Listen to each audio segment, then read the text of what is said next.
নমস্কার সবাইকে। বড় মামার গল্পের হাটে আপনাদের সবাইকে জানাই উষ্ণ অভ্যর্থনা। বাঙালির আড্ডা মানেই কেবল এক কাপ চা, তেমনি বাঙালির ইতিহাস মানেই জিভে জল আনা হরেক পদের মিষ্টি। কিন্তু আমাদের এই অতি প্রিয় রসগোল্লা, পান্তুয়া বা সন্দেশের পেছনের গল্পটা কি আমরা জানি?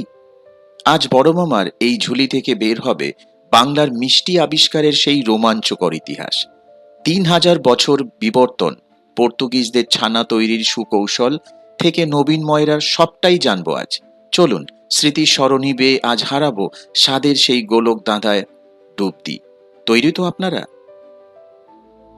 বাংলার মিষ্টির ইতিহাস কেবল রসনা তৃপ্তির গল্প নয়, বরং এটি এক সুদীর্ঘ বিবর্তন, সাংস্কৃতিক সংমিশ্রণ ও সৃজনশীলতার আখ্যান। এই ইতিহাসের মূলে রয়েছে বাংলার উর্বর পলিমাটি, দুগ্ধবতী গাবি এবং বাঙালির সূক্ষ্ম শিল্পবোধ। প্রাচীনকাল থেকেই বাংলায় মিষ্টির প্রচলন থাকলেও আধুনিক যে ছানার মিষ্টির জন্য বাঙালি জগৎ বিখ্যাত, তা কিন্তু খুব বেশি দিন আগের কথা নয়। প্রাচীন বাংলায় মিষ্টির প্রধান উপাদান ছিল গুড়, মধু এবং ময়দা। বৈদিক যুগ থেকেই সেন যুগ পর্যন্ত বাঙালির মিষ্টির তালিকায় দাপট ছিল পিঠে পুলি, তিলুয়া, মোয়া এবং নাড়ুর। বিশেষ করে আখের গুড় উৎপাদনে বাংলা ছিল অগ্রগণ্য। এই গুড় থেকেই তৈরি হতো নানা পদের মিষ্টান্ন। প্রাচীন ধর্মগ্রন্থে গৌড়ীয় চিনির উল্লেখ পাওয়া যায়, যা তৎকালীন বাংলার চিনির গুণমানের পরিচয় দেয়। মধ্যযুগের মঙ্গল কাব্যগুলোতেও আমরা দেখি মনসা মঙ্গল বা চণ্ডীমঙ্গলে দেবীদের নিবেদিত ভোগের বর্ণনায় নাড়ু, খই এবং কদমার ছড়াছড়ি। তখন পর্যন্ত দুধ কাটানো বা ছানা তৈরি করার অশুভ বা অপবিত্র বলে মনে করা হতো। হিন্দু শাস্ত্রীয় বিধানে ভাঙা দুধ বা ছানা দেবতাদের উৎসর্গ করা সম্পূর্ণ নিষিদ্ধ ছিল। তাই সে যুগে মিষ্টি বলতে মূলত দুধ জাল দিয়ে ঘন করা ক্ষীর, রাবড়ি বা দইকেই বোঝানো হতো। বাংলার মিষ্টির ইতিহাসে আমূল পরিবর্তন আসে পর্তুগিজদের হাত ধরে। মধ্যযুগের শেষ ভাগে এবং আধুনিক যুগের শুরুতে বাংলায় পর্তুগিজ বণিকদের আনাগোনা বাড়ে। তারাই বাঙালির হেসেলে পনির বা ছানা তৈরির কৌশল শিখিয়ে দেয়। অম্লীয় কোনো উপাদান যেমন লেবুর রস বা টক দই দিয়ে দুধ কাটিয়ে ছানা বের করার এই পদ্ধতিটি বাঙালির রসুই ঘরে এক নীরব বিপ্লব ঘটায়। বাঙালি ময়রা বা হালুয়াকাররা এই ছানাকে বরণ করে নিলেন নিজেদের উদ্ভাবনী শক্তি দিয়ে। তারা বুঝলেন ক্ষীরের তুলনায় ছানা অনেক বেশি নমনীয় এবং এটি দিয়ে বিচিত্র আকৃতির মিষ্টি করা সম্ভব। এইভাবেই বাংলায় শুরু হলো ছানার যুগ। ছানার মিষ্টি জয়যাত্রা শুরু হয় শান্তিপুর, নবদ্বীপ এবং কলকাতার ময়রাদের হাত ধরে। 18 শতকের পর থেকে মিষ্টির কারিগরেরা ছানাকে পাক দিয়ে তৈরি করলেন সন্দেশ। যদিও সন্দেশ শব্দটি প্রাচীন, কিন্তু পর্তুগিজদের আসার আগে তা ছিল মূলত চিনির মণ্ড বা পাটালি। ছানা আসার পর সেই সন্দেশ বদলে গিয়ে হলো আজকের শিল্পিত মিষ্টান্ন।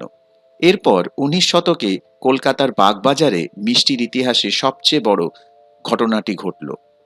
1868 সালে নবীনচন্দ্র দাস আবিষ্কার করলেন রসগোল্লা। এর আগে ছানার গোল্লাকে শিরায় ডোবালে তা ফেটে যেত বা শক্ত হয়ে যেত। নবীনচন্দ্র রিঠা ব্যবহার করে রসগোল্লাকে স্পঞ্জি বা নরম করার কৌশল বের করলেন। রসগোল্লার এই সাফল্য বাঙালির মিষ্টিকে পৌঁছে দিল বিশ্বের দরবারে। নবীনচন্দ্রের পর তার পুত্র কেসি দাস রসগোল্লাকে টিনে বন্দি করে বিদেশে পাঠাবার ব্যবস্থা করলেন, যা ছিল এক যুগান্তকারী পদক্ষেপ। রসগোল্লার পাশাপাশি লেডিকেনির গল্পটিও বেশ চিত্তাকর্ষক। 1858 সালে ভারতের ভাইসরয় লর্ড ক্যানিং এর স্ত্রী লেডি ক্যানিং এর সম্মানে ভীমচন্দ্র নাগ এক বিশেষ মিষ্টি তৈরি করেন। ছানা ও খোয়া ক্ষীরের সমন্বয় ভাজা এই মিষ্টিটি লেডি ক্যানিং এর এতই পছন্দ হয়েছিল যে তার নামানুসারেই এর নামকরণ করা হয় লেডি কেনি। এটি আসলে ছিল কালোজাম বা পান্তুয়ারি একটি পরিমার্জিত রূপ। একইভাবে পশ্চিমবঙ্গের শক্তিগড়ের ল্যাংচা, কৃষ্ণনগরের সরপুরিয়া ও সরভাজা এবং জনাইয়ের মনোহরা প্রতিটি মিষ্টির পেছনে জড়িয়ে আছে কোনো না কোনো স্থানীয় জমিদার বা বিশেষ ঘরানার ইতিহাস। কৃষ্ণনগরের সরপুরিয়ার কারিগর কৃষ্ণচন্দ্র দাসের গোপন রেসিপি আজও এক বিস্ময়। কথিত আছে তিনি এই মিষ্টি তৈরি করার সময় দরজা বন্ধ করে রাখতেন যাতে কেউ কৌশল শিখে নিতে না পারেন। পূর্ববঙ্গের মিষ্টির ইতিহাসও সমান্তরালভাবে উজ্জ্বল। নাটোরের কাঁচা গোল্লা, টাঙ্গাইলের চমচম কিংবা কুমিল্লার রসমালাই স্বাদে ও গন্ধে অতুলনীয়। টাঙ্গাইলের পোড়াবাটির চমচম তার বিশেষ জলের গুণের জন্য জগৎ বিখ্যাত। ধলেশ্বরী নদীর জলের বিশেষত্বের কারণেই সেই চমচমের স্বাদ অন্য কোথাও পাওয়া সম্ভব নয় বলেই মনে করা হয়। আবার কুমিল্লার খন্দকার পরিবারের হাত ধরে প্রচার পাওয়া রসমালাই, যা ক্ষীর ও ছানার এক অনন্য যুগলবন্দী। ঢাকার ছানামুখী বা বগুড়া দইও বাঙালির মিষ্টির ঐতিহ্যে বিশেষ স্থান দখল করে আছে। বিশেষ করে বগুড়ার দইয়ের সেই ঘন লালচে স্বর এবং মাটির ভাঁড়ের সুগন্ধ বাঙালির আতিথেয়তার প্রতীক হয়ে দাঁড়িয়েছে। বাঙালির মিষ্টির এই ইতিহাস আসলে কোনো নির্দিষ্ট ধর্মের নয়, বরং এটি এক মিশ্র সংস্কৃতির মেলবন্ধন। অনেক মিষ্টির কারিগর ছিলেন মুসলিম, আবার উদ্ভাবক ছিলেন হিন্দু। উৎসবে পার্বণে মিষ্টি বিনিময়ের মাধ্যমেই বাঙালির প্রকৃত সম্প্রীতি গড়ে উঠেছে। এমনকি বিলেতি সংস্কৃতির প্রভাবে যখন চকোলেট বা পেস্ট্রি এলো, বাঙালির ময়রাগণ তখনও কিন্তু হার মানেননি। তারা জলভরা সন্দেশ বা আইসক্রিম সন্দেশ তৈরি করে আধুনিক রসিকদের মন সম্পূর্ণরূপে জয় করে নিয়েছিলেন। চন্দননগরের জলভরা সন্দেশের ভেতরে গোলাপ জল বা নলেন গুড়ের পুর দেওয়া যে কি কারিগরি, তা কোনো ইঞ্জিনিয়ারিংয়ের চেয়ে কম নয়। আজকের যুগে ডায়েট বা স্বাস্থ্যের সচেতনতা বাড়লেও বাঙালির মিষ্টির প্রতি টান এক চুলো কমেনি।